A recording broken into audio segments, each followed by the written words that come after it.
Jesus Christ, Jim Jonah, Hallelujah, Hallelujah.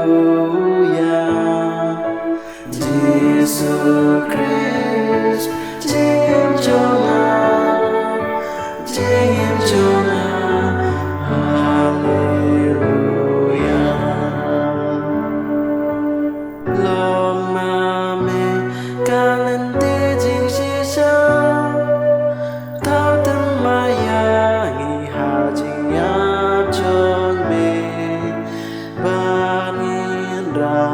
Kading na ba may ba bangin ya habura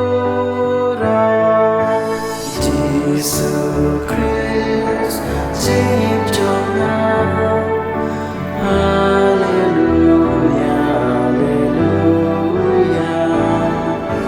Jesus Christ Jim Jonah Jim Jonah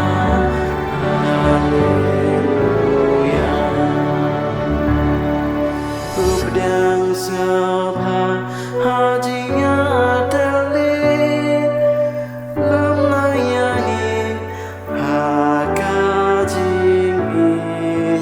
hajikmen hakmachomen rajing rai buram jomen Jesus Christ Jim Jonah Hallelujah, Hallelujah. Jesus Christ, Jim Jonah, Jim Jonah, Hallelujah. Ngin ya hakajikmen, ngin wandra ya gospel jobe kisaki jong ka jingai subha